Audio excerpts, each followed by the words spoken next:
սոցիալ վիրավորում է արվել եկեղեցու թեմատիկայով։ Ձեռքի հետ էլ այսպես կպել են այն անձանց, որոնք փորձել են միջամտել թիրախավորմանը եկեղեցու։ Ձեռքի հետ չի, շատ ուզել կպել են։ Պարոն Շարմազանով, լավ, սրա հանգուցալուծումը որն է աշխարհը երրորդ համաշխարհային պատերազմի մասն է խոսում, մենք այստեղ քննարկում ենք։ Մենք չենք քննարկում, կապիտուլյանտն է քննարկում, ինքնաբերում թուրք-ադրբեջանական օրակարգ, սա Չարիքի հեղափոխության վերջին փուլն է։ Օրինակ ֆրանսիական հեղափոխությունում դա կոչվել է Յակոբինյան փուլ, Ռոբեսպիերյան փուլ, որտեղ պայքար է գնացել ազգայինի դեմ, եկեղեցու դեմ, արժեքների դեմ, նույնիսկ տոմարը փոխեցին, օրերը փոխեցին առանձին անվանումներով, բայց հետո Ռոբեսպիերը ունեցավ շատ տխուր ճակատագիր։ Բայց խնդիրը նրա մեջ է, որ Նիկոլ Փաշինյանը եւ մենք անգամ չէ որ ասել տարիներ շարունակ ասում այդ մարդը պատերազմը հայտարարել իր խմբակի հետ միասին Հայաստանի երրորդ հանրապետությանը։ Եվ կամ պետք է լինի ազգային դիմադրություն, կամ էլ կլինի այն ինչ-որ ասում է Նիկոլ Փաշինյանը։ Պարոն Շարմազան, նայեք, բարդ բան եմ ասում։ Միշտ էլ ասել եմ։ Կամ Հայաստանն է մնալու մեր պատկերացումների Հայաստանը, երրորդ հանրապետությունը, որտեղ անկախության հռչակագիրը ունի առանցքային տեղ ու նշանակություն, կամ էլ Նիկոլ Փաշինյանը կբերի Էրմենիստանի կամ վիլայեթացման գաղափարը։ Ինչպես է ստացվում, որ Փաշինյանը միշտ հաղթանակած է դուրս գալիս այդ պատերազմից։ Ես պիտի պատասխանեմ։ Որպես ընդդիմադիր։ Ցավոք։ Պարոն Շարմազան, տարածաշրջանի ասենք դեռ։ Պարոն Շարմազան, տարածաշրջանային իրավիճակին անդրադառնալով, ովքեր են այսօր մեր հնարավոր դաշնակիցները առկա մարտահրավերները դիմագրավելու գործում եւ ինչ միջոցներով պետք է պայքարեն, չգիտեմ, Իսրայել-Իրան հակամարտությունը ավելի ծրել են մարտահրավերները, որոնք ունի Հայաստանը, հատկապես երբ որ Նախիջևանը այս պահին համարվում է ամենաթեժ կետերից մեկը, ոչ միայն զորավարժությունների առումով, այլև կուտակված զինտեխնիկայի, ասում են ճանապարհ են լայնացրել, ով է այսօր մեր դաշնակիցը, որ կարող ենք այս իրավիճակում դիմագրավել։ Նախ մենք պետք է հասկանանք, մենք ուզում ենք ազգային պետություն ունենալ, ուզում ենք անկախ պետություն ունենալ, ուզում ենք լինենք սուբյեկտ, թե ուզում ենք լինել Թուրքիայի կցորդը։ Գիտեք, իրավիճակը շատ բարդ է, ես չեմ ուզում էմոցիոնալ իրավիճակ, էմոցիոնալ գնահատականներ տամ, սա արդեն տարածաշրջանային պատերազմ չէ, սա գլոբալ պատերազմի է վերածվում եւ ակնհայտ է, որ Իրան-իսրայելական պատերազմի այսօր 5-րդ օրն է, Աստված մի այր ասա, եթե զարգացումները գնան, ես չեմ կարող ասել, թե ինչպիսի ոչ միայն տարածաշրջանային ռեգիոնալ, այլ նաև գլոբալ առումով ինչպիսի բացասական ու միգուցե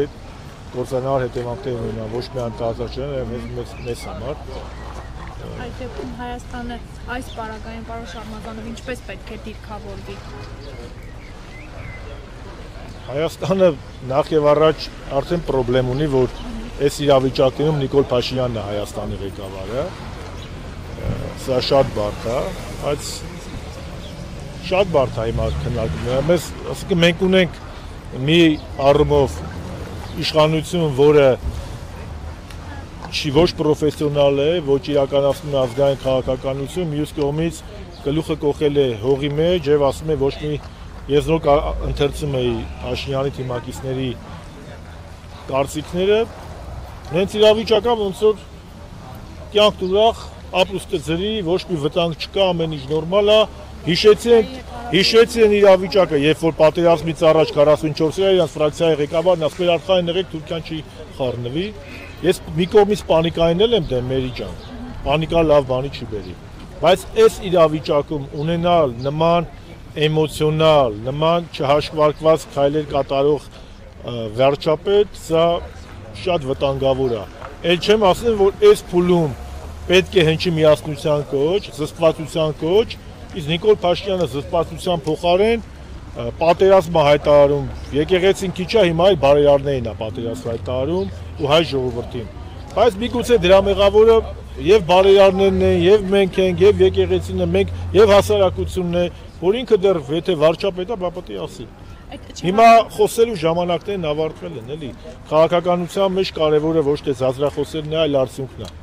Տեսնենք։ Եթե Նիկոլ Փաշինյանը մնաց, ուրեմն Հայաստան չի լինի դասական առումով, ինչ ասեմ, ես բարդ է իրավիճակը, չեմ կարող ասել։ Չհաշվարկված քայլերի թվին է պատկանում նաև առաջիկայում Նիկոլ Փաշինյանի այցը Թուրքիա։ Չեմ կարող ասել ինչ օրակարգով է գնում։ Հայ-Ադրբեջանը ըստ 24 նյուզի դիվանագիտական աղբյուրի։ Ես գիտեմ, որ 24 նյուզը 2 օր առաջ առաջինն է դրա մասին ասել, հա, առաջինը դուք եք ասել, այնտեղ կնայել եմ, ասել եք, որ բանի թեման դուրս է գալիս, չէ՞, այնտեղ մի հատ թեմա դուրս է գալիս, բայց փոխարենը Սամարության թեման դուրս է գալիս, բայց այնտեղ մի հատ ուրիշ թեմա մտնում է։ Նիկոլ Փաշինյանը ինքը ինչ պետք է բանակցի Թուրքիայում։ Այսինքն ինչ եք սպասում Նիկոլ Փաշինյանից։ Ինքը արդեն ամբողջությամբ Հայաստանը տարել է թուրքական իշխանության տակ է դրել։ Հայաստանը ռուսական ազդեցությունից դարձել է թուրքական աշխարհի մաս, դժբախտաբար։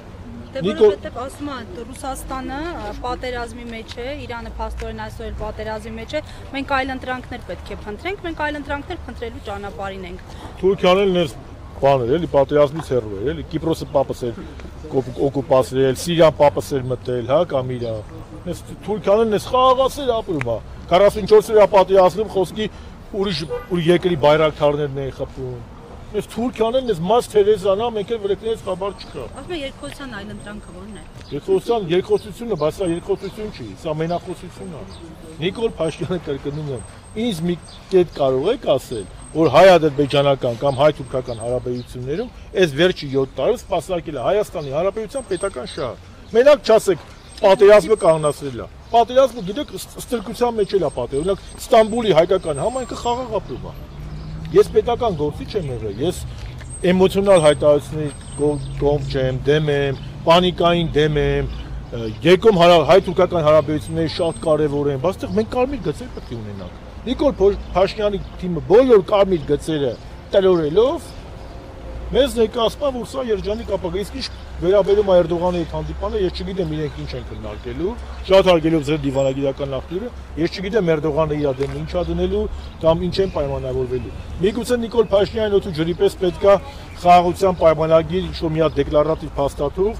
եւ նա գնում է դիմում է Էրդողանի միջնորդությանը, որովհետեւ վաղուց արդեն նրա իշխանությունը Էրդողանի հովանոցին կապում։ Էսա միակ տարբերակը, որովհետեւ 26 ընտրություններից առաջ կամ մինչև այդ նրան անհրաժեշտ է մի բան։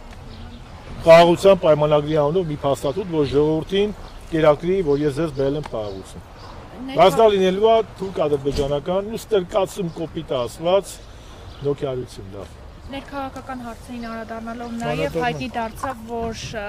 Ուրցաձորի ղեկավար Ռաֆիկ Անդրեասյանին են ձերբակալել, դուք տեղեկություն ունեք, ինչ հիմքով են ձերբակալել։ Տեղեկություն չունեմ, բայց Ռաֆիկ Անդրեասյանի քաղաքական ակտիվությունը, նրա ընդդիմադիր ու ազգային կեսվածքը հաշվի առնելով մի գրամ կասկած չունեմ, որ սա քաղաքական դրդապատճառներով իրականացված հերթական ձերբակալումն է։